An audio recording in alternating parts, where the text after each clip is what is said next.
The family of the Parnell Square 5-year-old girl that got attacked and stabbed in the head, I believe it was, want justice, guys. They want a full-on investigation into what the hell happened. They want this guy put in jail, and I back them. I agree with them 100%.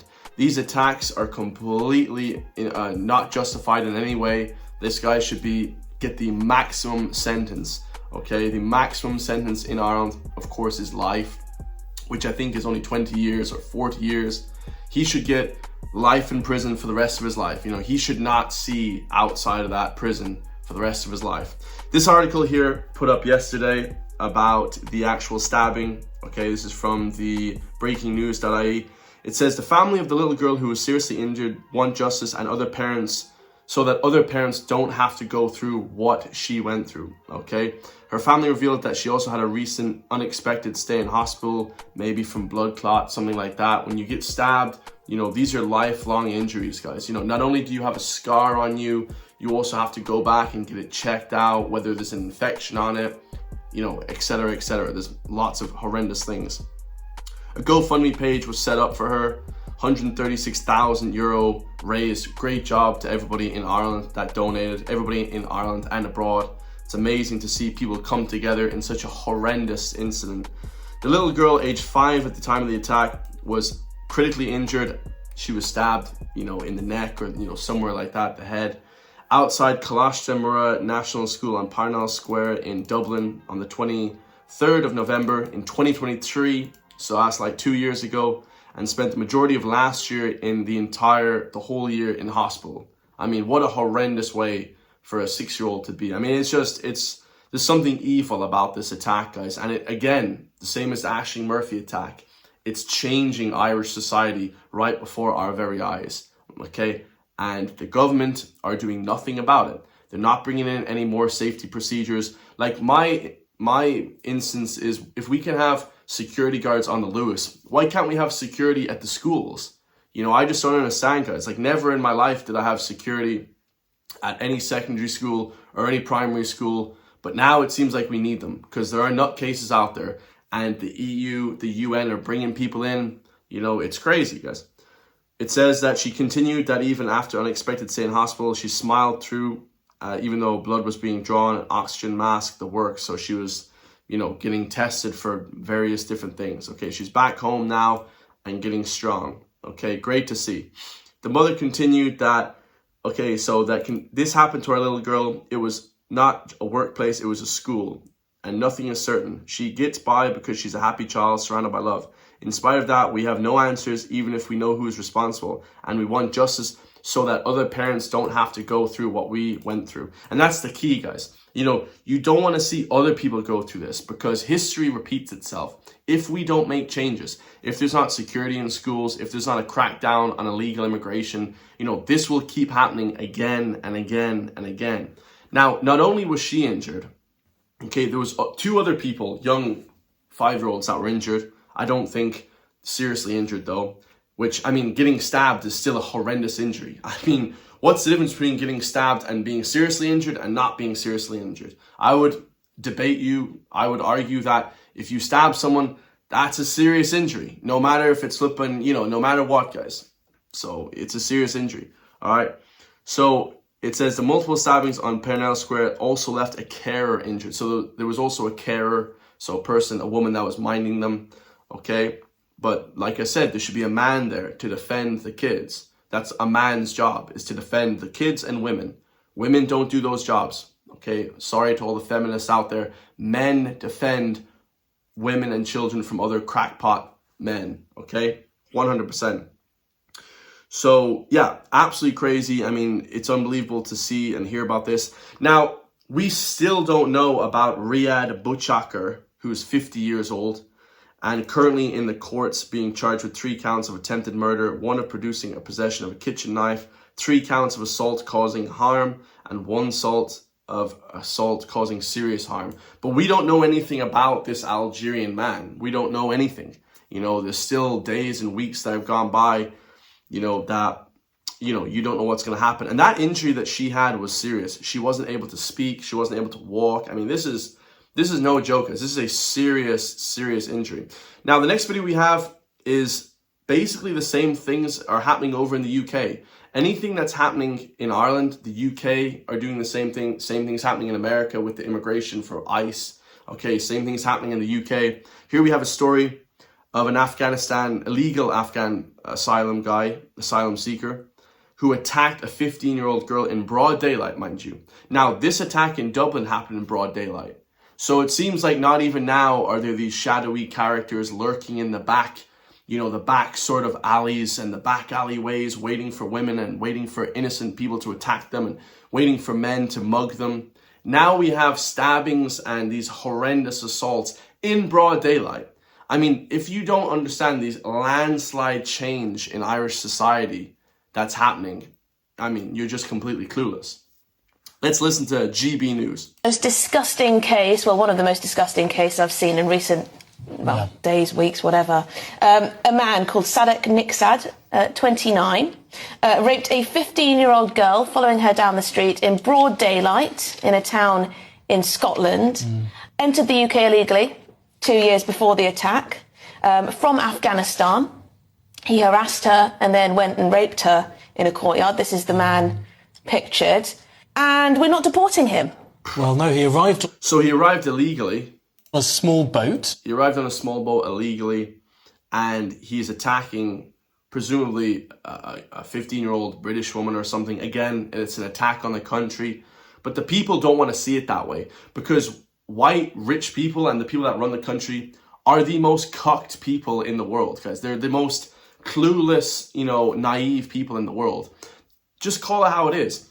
I don't know anyone personally from Afghanistan, so I'm not going to label everybody from there bad or anything. They put out a video recently. They want more tourists there. Hell, who knows? It could be whatever. But we do know there are crackpot people in every country. There's crazy people in every region of the world. ISIS. ISIS were there in Afghanistan, in Iraq. You have different sects, that are just some sects of the place are crazy. So people want to push back. They had that 20-year war with the US and the rest of the world, the war on terrorism. So there are terrorist and sleeper cells, sleeper cells that are people that are pissed off, waiting to attack the Western countries, that are just waiting, and they're just waiting for their time to get back at the Western people. So this guy probably was in that sort of group, guys. I mean, no sane person does this. Just a few years ago, at the court, he was shouting and screaming at the judge.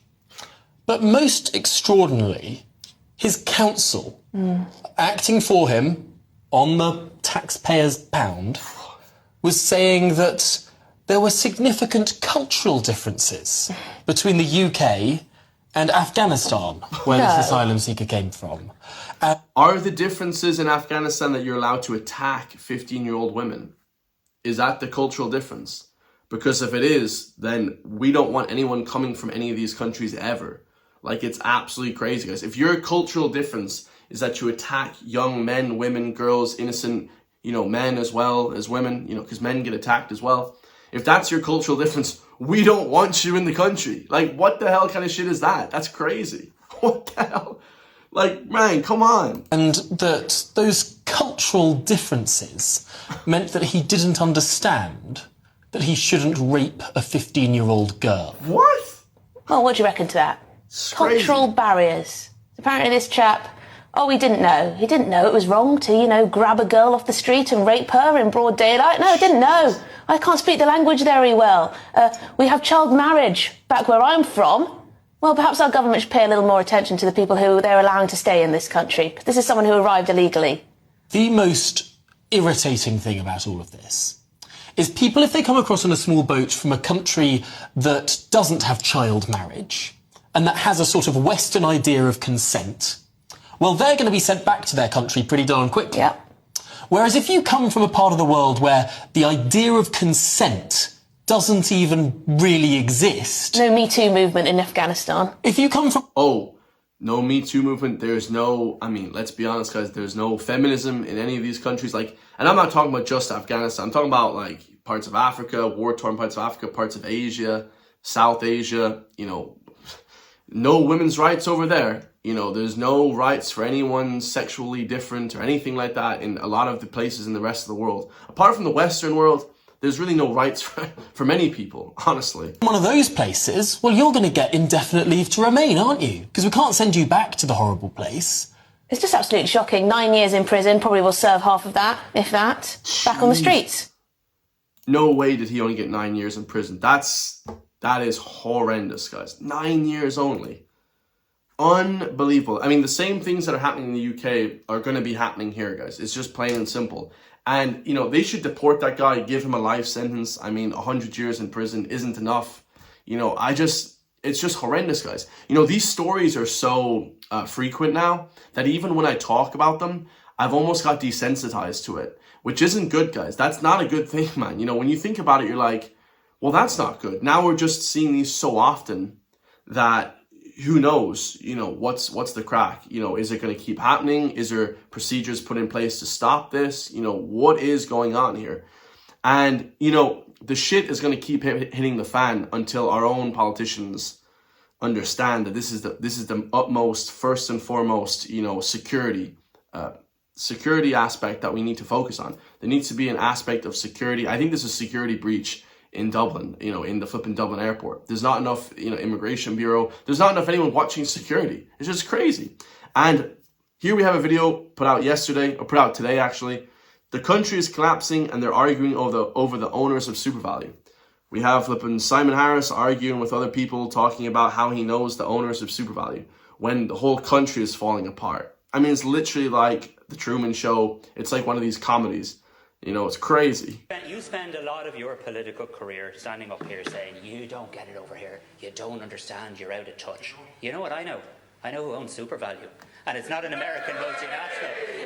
I know who owns SuperValu. They sponsor the GAA, they sponsor the tidy towns, they're in towns and villages across the country. They're a proud Irish company. And you thought they were owned by an American multinational. And yet you want Pascal Donoghue's job. You want Pascal Donoghue's job and you don't even know who owns SuperValu or can't even use Google. Give me a break. I mean, they're as bad as each other, let's be honest. Like, if he doesn't know who owns SuperValu and he doesn't know how to use Google, I mean, they're all the same, guys, you know. And it's kind of funny for Simon Harris to be pointing that out and lambasting people when he himself has got grilled by Ben Scallon on Gripped Media multiple times about not knowing different areas of Irish culture and media, you know. So, yeah, unfortunately, the shit just going to keep happening. You know, Ireland is getting worse before it gets better. Absolutely, 100%. There's no two ways about it.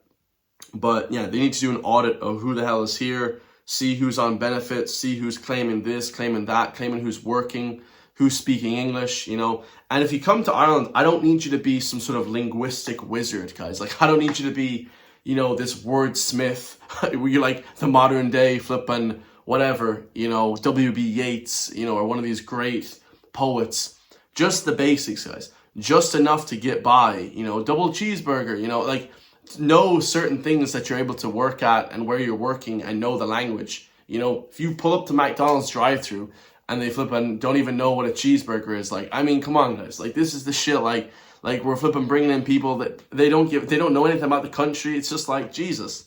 I mean, it's a joke at this stage, honestly, lads. This is a joke, man. It's a joke. Let me know your thoughts. I love you all. If you want to support me, hit the join link underneath the video. It's the cost of €3 per month. We can keep pushing back against the mainstream media. The mainstream media is dead. We're getting more views over here on my show than any of those shows. Way more. Thousands more. Hundreds of thousands of views. You know, RTE, News Talk, all those, Joe.ie, they're all dead. They're all dead in the water. Okay, we are blasting them out of the water completely. So I love you all for that. And I will see you all in the next one, man. Peace.